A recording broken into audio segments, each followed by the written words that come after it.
guys, welcome back to Auto Repair guys. Thank you guys for watching and subscribing to the channel. In today's video guys, I'm going to show you how to know if you have a bad oxygen sensor now.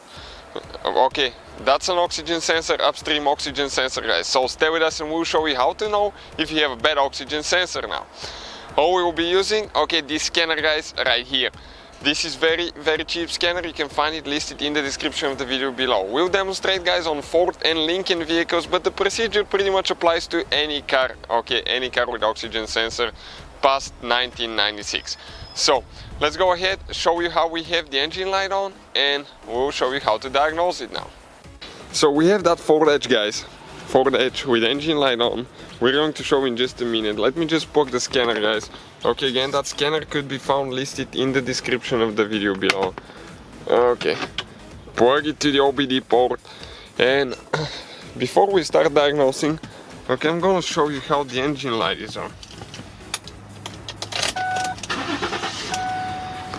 Okay, I'm starting the car now, it's running and you can see that engine light on, stays on no matter what guys.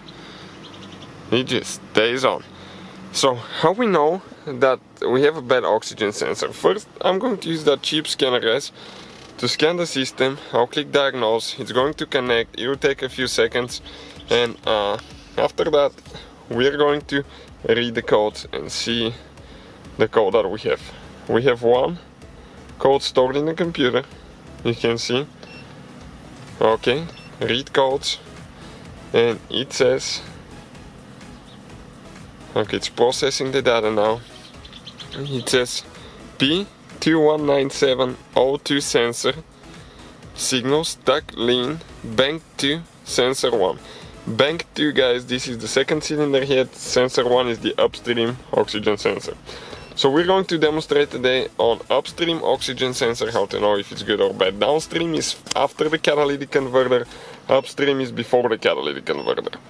The upstream is more important sensor for the car because that's the one that mixes fuel and air ratio. So we're going to go to data stream, view graphic items. Now this is guys a V6 engine, which means that we have two cylinder heads, so we have two upstream oxygen sensors. One of ours is good, one is bad. Bank 1 is good, bank 2 is bad. So I'll show you first the good one, what it's supposed to look like, so you have a good comparison guys. Okay, that's bank 1, sensor 1, that's bank 1 upstream oxygen sensor. Okay, check out the graph now. It goes from about 0.1 to about 0.9 volts when I give it gas. Watch now. When I rev the engine, 0.1 to 0.9, somewhere there. And it will go up and down consistently. Okay, you can see it's going to change like that. Then it will level itself, go up and down, that's how it reads. Now, how we guys know that the other sensor is bad? Okay, let me show you now. If we go back, we're going to select bank 2 sensor 1, which is the bad sensor in our case.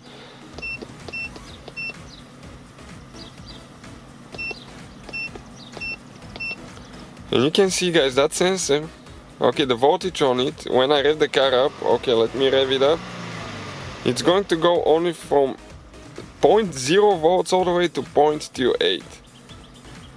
Like a fraction of the other one, and it's stuck at almost 0.015 volts. You can see it doesn't go up and down, it doesn't fluctuate between 0.1 and 0.9 volts. So that definitely guys is a bad oxygen sensor right there.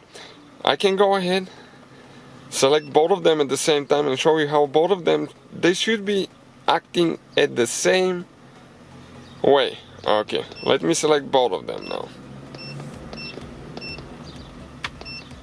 Check this thing out. This is the good sensor on bank 1, this is the bad sensor on bank 2. Okay, you can see the yellow line, this is the bad one. And the red one is the good one. So you can see the voltage now when I rev it up, check it out. And this is the current voltage at the moment. How it's supposed to go up and down. The yellow one right here, it doesn't guys. So definitely a problem with that oxygen sensor. That's how we know for sure. Hopefully guys the video will be helpful to some of you. Please guys hit that subscribe button for more videos and see you guys next time.